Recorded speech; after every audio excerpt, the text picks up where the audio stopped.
Hello, my friends. I bring to you sad news in the world of anime and manga. Recently, we have lost Kentaro Miura. For those who don't know, this is the guy behind the series known as Berserk.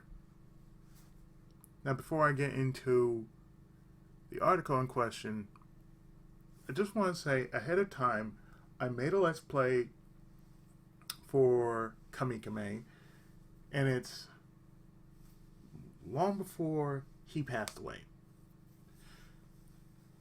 The name of the game that I played, well, it was called Berserk Millennium Falcon Arc for the PS2. It was never brought over, but it was fan translated. So I played the fan translation of it. It basically is like, say, 7 stages long, but the way it works, well, it plays like a Muso game, precursor to, say, the Koei Tecmo version of Berserk. So, remembering Kentaro Miura, legendary creator of Berserk, which inspired countless fantasy stories.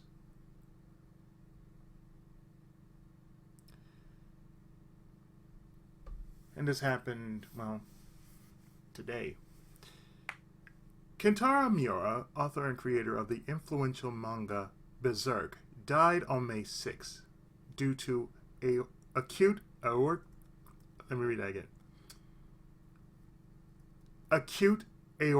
dissection. For those who don't know, it simply means heart failure. According to an official statement from publisher Young Animal Comics, he was 54. Miura's influence on modern fantasy writing and art can hardly be overstated. First started in 1989, Berserk is a serial dark fantasy story about a knight named Guts and his extremely big sword. While the series is most famous for its dark themes and violence, it has sold over 50 million copies, arguably on the strength of its character work and its complicated intrapersonal relationships as much as its Hieronymus Bosch inspired art style. Berserk arguably started a visual trend that continued in heroes like Cloud Strife of Final Fantasy VII and Dante from Devil May Cry. Perhaps the most famous example of his inspiration is within the Dark Souls series by From Software, which borrows much of Miura's monster design to create its own nightmarish hellscapes. The Berserk story is most famous for its Golden Age arc, the second story in the series. The arc is arguably the series peak, telling the origin of the complicated hero-villain relationship of Guts and Griffith, the beautiful and charismatic leader of mercenaries who eventually becomes obsessed with Guts. The name of the arc belies its dark nature. To this day, when artists and creators think of dark fantasy, they often think of the eclipse moment within the Golden Age arc, which makes the Red Wedding sequence of Game of Thrones feel like a tea party by comparison. The Golden Age arc has been adapted into anime and a film trilogy. Thousands of players within the online role-playing game Final Fantasy XIV gathered online last night and this morning to pay Miura tribute. Many of those paying their respects are within the Dark Knight class, which was heavily inspired by Berserk and Miura. So, Final Fantasy IV, Cecil. Remember, he was the first and only Dark Knight that turned into a paladin. So, in that series, it only makes sense. Berserk may very well be a story that remains unfinished, as it is still ongoing today. Miura famously took long breaks, often measured in several years, in between story arcs. His readers were often very patient with these breaks, particularly since Berserk is more detailed and more meticulous and meticulously drawn and planned out than many standard manga works.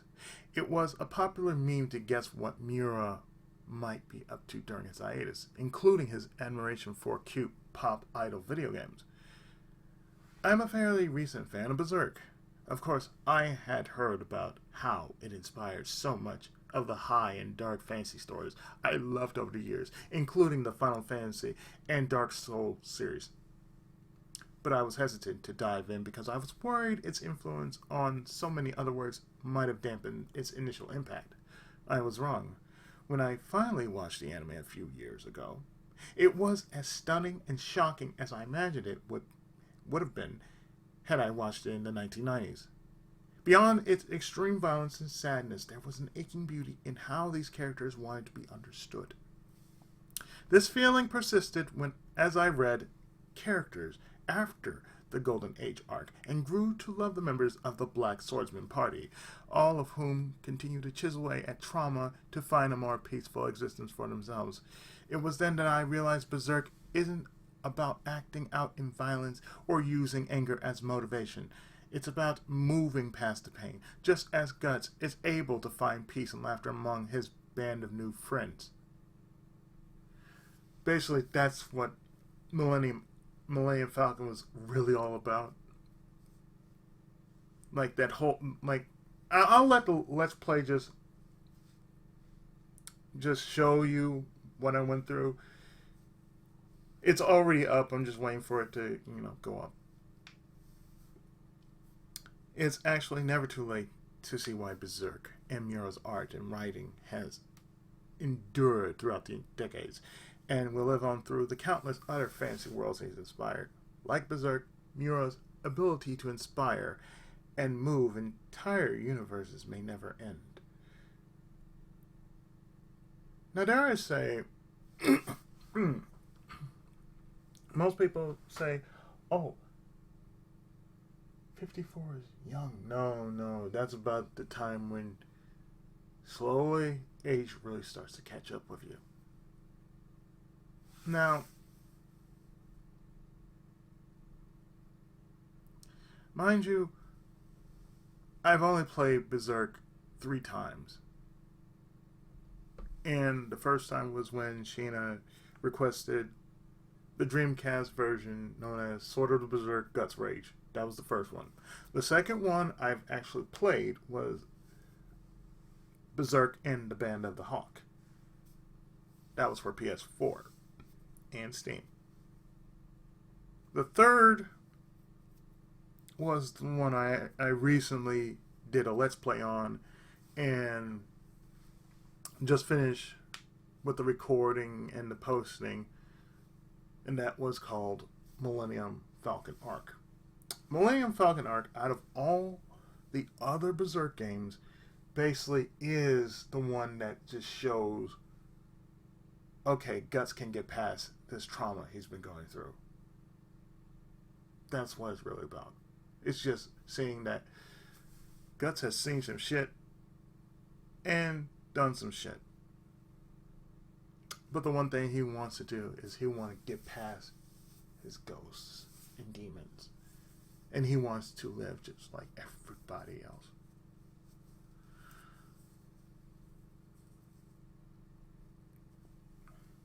Now, as far as that is concerned, coming from an artist standpoint,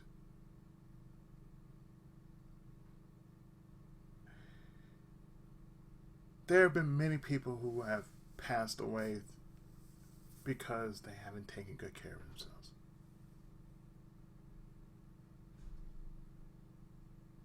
Some of them being that they usually overdo it on themselves. Like,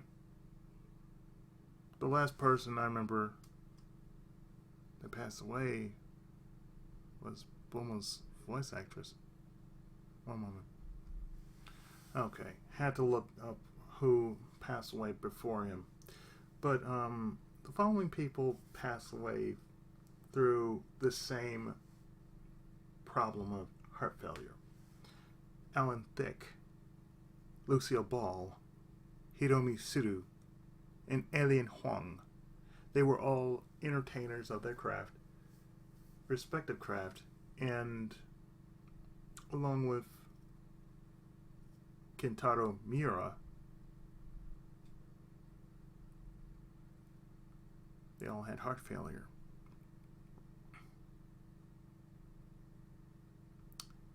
Now, the thing about that is,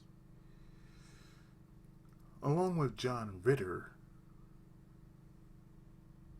they all have that one thing in common, which is heart failure. For John Ritter, it was like a misdiagnosis.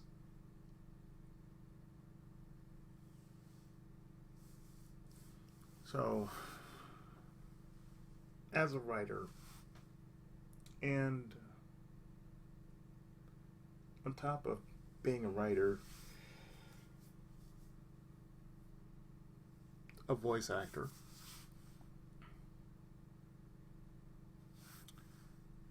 I try to get myself in check with, everything I'm doing. And I try to do as much as I can when I can. And sometimes I need to slow down when I have to slow down. But the fact of the matter is that this man who has made this series that will never end, or possibly it will have an end, but it's hard to say of how it needs to be ending, or perhaps it shouldn't be touched after the fact. That goes without saying that the next person in line, and I'm praying that it doesn't happen like that, is Yoshihiro Togashi. For those who don't know who he is, he's the man behind Hunter x Hunter and Yu Yu Hakusho. He's married to Naoko Takeuchi, who is behind Bishoujo Senshi Sailor Moon.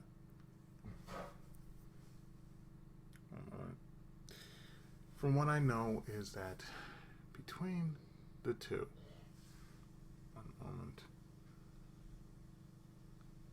there have been plenty of others who have been going through a lot.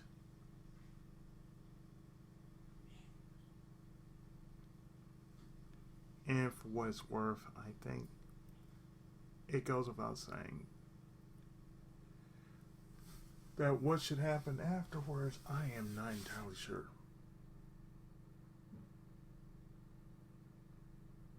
Like, there have been plenty of mangas, or manga I should say, that have been off and on. Berserk is one of those manga that have been off and on. It's the same with Rurouni Kenshin, done by Watsuki.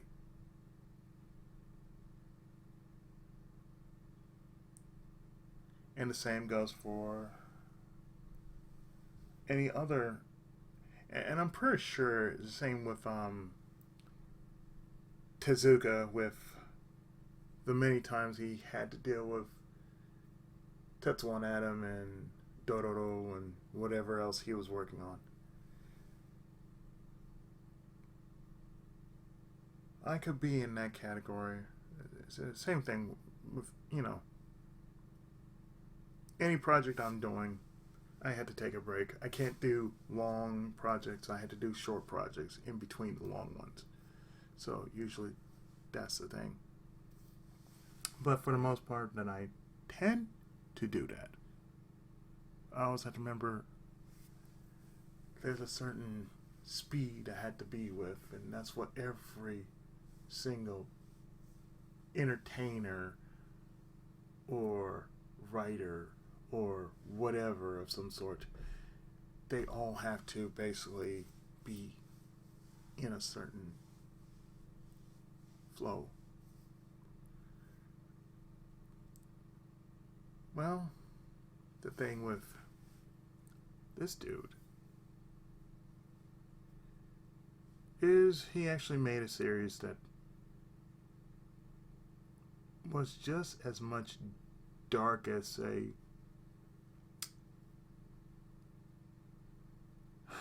Gundam.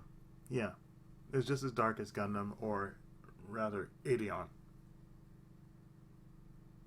Yeah, I'm talking about Yoshihiro Tomino. I mean, the series wasn't, really much of anything but a struggle between two characters and the effect they had on their entire world that looked up to them as leaders. That's leaders, and which is good and which is evil. I think we all knew what was good, and who was good and who was evil. But regardless of that, I feel that after all this has been happening, well, all I can say is, I may not be a Dark Knight, but I am a Dragoon. And I, for one, salute this man for bringing something to the table that we will never forget. So to Miura Kentaro,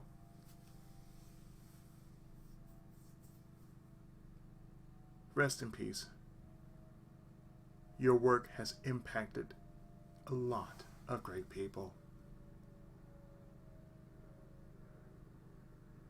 Blood, guts, and glory.